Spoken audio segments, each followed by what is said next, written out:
Our next conversation is with a group of mayors from all over Colorado. I can't tell you every corner, but from all over Colorado, with the goal of highlighting some voices of civic leaders outside the Front Range who are not on Next and 9 News all the time. Talk to them about some of the successes that they have found in their communities and some of the biggest challenges that they are working to solve along with their neighbors. So I'd like to introduce them all to you now. Alamosa Mayor Ty Coleman, thank you for being here. I'm glad to be here. Thank you for the opportunity. Lamar Mayor Kirk Crespin, thank you for your time. Thank you, it is an honor. Cortez Mayor Rachel Medina, thank you for making time to be here. Appreciate it, thank you. And hosting us here in Breckenridge at the Colorado Municipal League Summit, Breckenridge Mayor Kelly Owens, thank you for your time as well. Our pleasure, and we are so happy to have CML here. So let's start with good news. I want to hear about something that is going well in your communities that folks on the Front Range might not be aware of, that they might not have heard of. Mayor Coleman, I'll start with you. What's good in Alamosa these days? Well, good news going on in our communities. We have some new housing programs and developments that's taking place right now so that we'll be able to house some of the people who actually work and live in our community. Our downtown plan is going extremely well. If you drive through Alamosa, you'll see some of the artwork that we have there.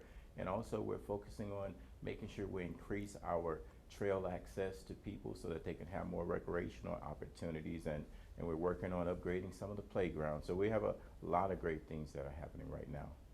It's interesting. I hear you talk about rural Colorado and rural Colorado's needs.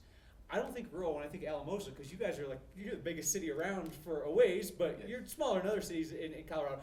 How does that balance work for you? Rural needs, rural priorities, city life. Works well because most of the surrounding communities are smaller towns than ours. We're the largest one in that area, so most of the businesses are in that area, so people come there to shop, do their business, take care of some of their financial needs and things like that. So knowing that as a community is so important for us, is that make sure that all of our surrounding rural communities are healthy and doing well too, because when Alamosa does well, other communities do well. If our surrounding communities and rural communities suffer, we suffer too. So we always want to work on those collaborative efforts to make it great for the whole San Luis Valley.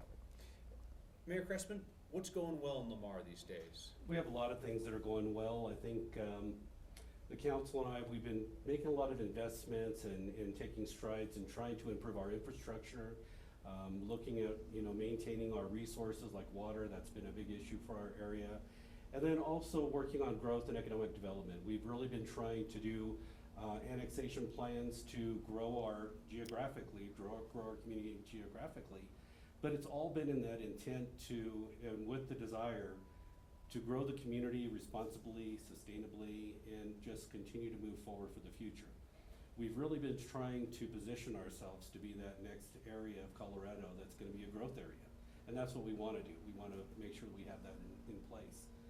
As for more interesting projects, we are working with some of the Prop 123 funds and working with Southeast, I was just trying to remember the name here, but we have a regional housing authority that was just developed using the Prop 123 funds. And we're looking at some housing projects with that. But aside from that, we're working with our new North Gateway Park, putting in additional amenities in there for fishing, swimming, public use for archery range. We have fishing docks that we've been putting in, and that's been a huge hit. But we've really been trying to focus on quality of life, expanding our community, and future growth and opportunities. So, tell me more about this idea of Lamar as a growth spot, because to some people Lamar is going to be out in the middle of nowhere, but you're also in the middle of nowhere. Various places, right? Like you're on the way between various places. Right. What is the growth pitch for Lamar? I had to have that growth pitch discussion with Tesla way back 5 years ago because I was trying to recruit them to come to Lamar and put a Tesla supercharger. And as a Tesla owner, I understood the value of having a strategically placed Tesla supercharger in a community because they're trapped there for 30 minutes. They'll go up and downtown Main Street, they'll shop, and we've seen that happen in our community. But the sales pitch was we're 2 hours drive from Pueblo, 2 hours drive from Garden City, 3 to Amarillo, and 3 to Denver. So we're really centrally located. And having the crossways between Highway 50 and Highway 287, which are both very busy thoroughfares, we have a lot of potential there to capture that traffic that goes through, whether it's shipping traffic with semi-trucks or travelers going to Kansas. So that's where we come into that whole idea. We're trying to be that hub for Southeast Colorado. And I think what Mayor Coleman was talking about, having all of the communities around you use you as a resource is very vital, because they're the ones, especially in an agricultural community, they're the ones that come into your community to buy, spend the weekend, shop, dine, and do things. So we really wanted to position it for that reason, especially. Mayor Medina, Tell me about what's going on in Cortez that you all are really proud of these days. So Cortez is the farthest community from Denver, and so one of the things we've Is that a good thing? It has its plus and minuses. So one of the things we've been focusing on for economic development is our airport. And so we just renewed our contract with Denver Air Connection. We have reliable air service now, which is bringing people in. We've got 3 flights a day, and that's made a huge difference for our community. And we're also working towards building the fire suppression at our airport so that we can allow a 30-person jet and expand where we can fly. We can fly to Phoenix and we can fly to Denver right now. And just having that connection, since we are extremely rural and not near any big towns, having that ability for people to fly in, experience our community, and go to the region has really, we've seen an economic growth. Mayor Owens, let me ask you about Breckenridge. I think probably the most visited of all the towns represented here today. But what is the success story in Breckenridge these days that visitors might not be aware of? Well, I think you're exactly right with the visitors. You know, we are a very vibrant town. We really love to be very accessible to both our community, the workers here, but also people coming in. So we have lots of free events. You know, we have a National Repertory Orchestra up here, which not many people know about, but it's really special and unique to our town. We have a huge arts scene. We, of course, are really well known for our open space and trails. We have 70 miles of trails that hook into the National Forest and the county. So, you know, when I hear them talking about some of their real city positions, we are sort of just that unique mountain town experience. And we really strive to be authentic and have lots of people working here and living here. So we have, over the last 50 years, either created or bought or helped people buy 1,600 units. So we have that many deed-restricted units in our community. We only have 5,000 year-round residents. So that's a pretty significant portion, and we're very proud of that. Some of those units are net zero. We're really trying to reduce the amount of natural gas we use in this community because Xcel Energy has told us that they actually don't have enough natural gas to provide our level of growth. And so we are looking really closely at alternative energies like thermal energy networks, and which means, you know, we're looking underground for energy. And so we have a lot of exciting things. We're sort of punching above our weight, I think. You know, we're a very small town, but so many visitors, and so we have a lot of exciting things going on. If you were to bring that alternative energy online, doing that as a municipality, doing that with a private company providing the service, do you know what that future looks like? Yeah, so I mean, we don't know what that future looks like. We're actually entering into a pilot right now, but the way it works is that you don't just put one building, you really look for a network. And it's not as rare as it seems. It's very exciting for us, but Grand Junction has it, Gunnison Airport has it, so it's out there. The technology is really well proven.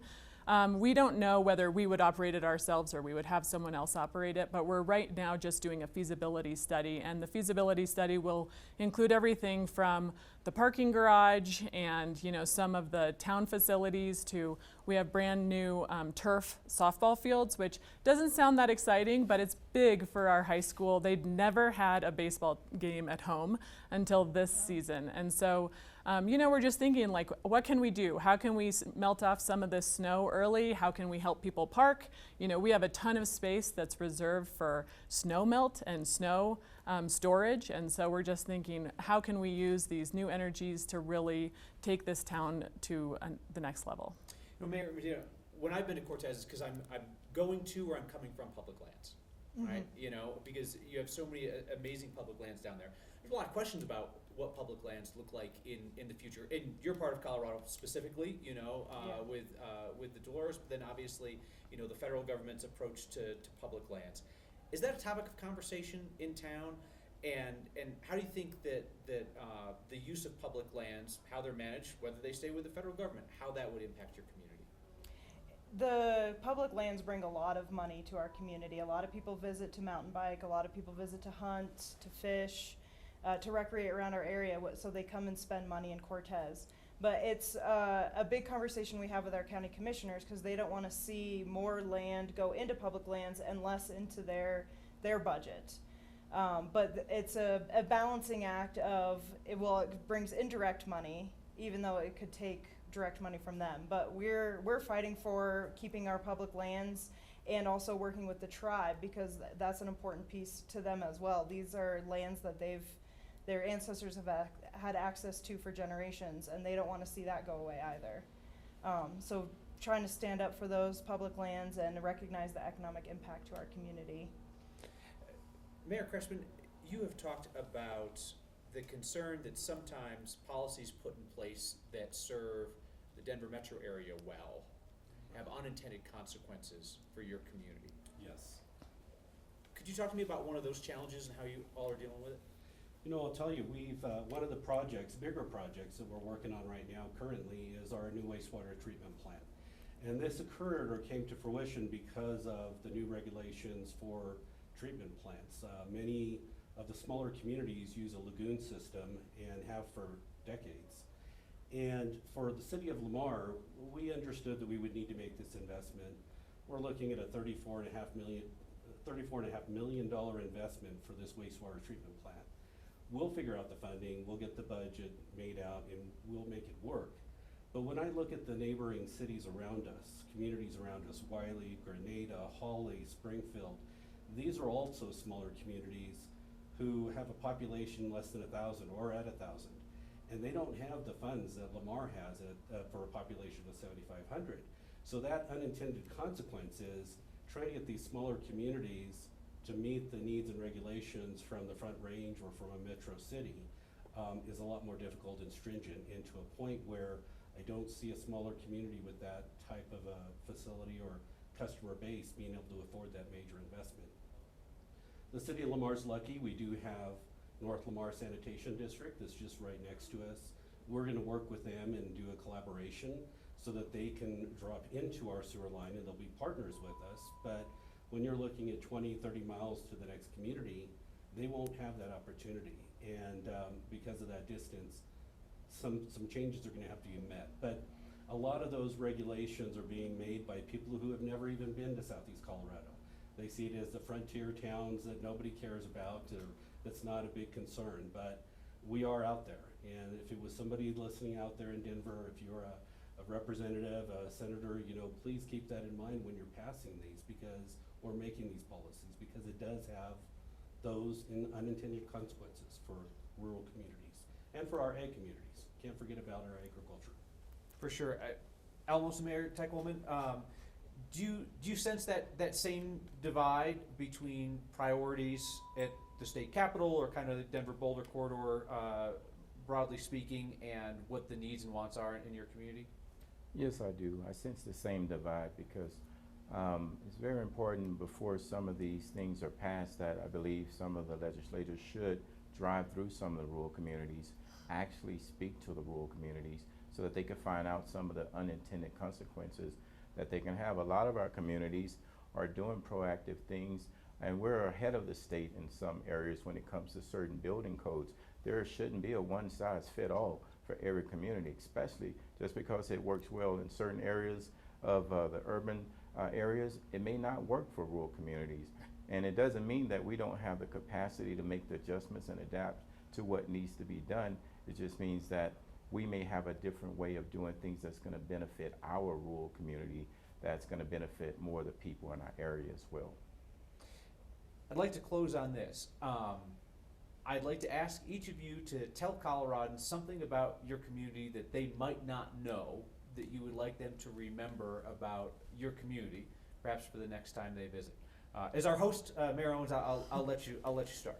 You might have the toughest job because I feel like people know Breck the best out of the communities represented here, but go ahead and give it a Well, people do know Breckenridge, but I found out an incredibly, just a shocking statistic. Last night, I was asking around what our average home price, in, not in Summit County, but in Breckenridge is, and a single family home in Breckenridge goes for $3.3 million. That's average.